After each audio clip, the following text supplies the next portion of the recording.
Hello everyone, welcome back to Spara YouTube channel. Alright, in this video I'm gonna share you a tutorial on how to automatically organize app layout on Oppo A38. Okay, without any further ado, let's get started the tutorial.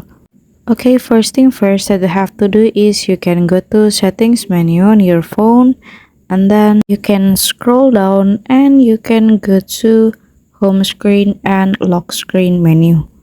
And then over there you can scroll down a little bit and you can activate the menu icon autofill over here, and then you can click.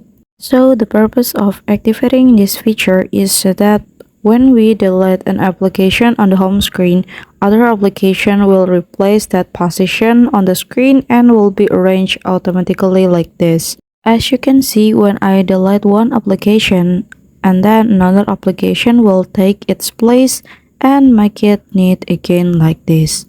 Alright guys, so here's the tutorial on how to organize application layout automatically on Oppo A38, and thank you so much for watching.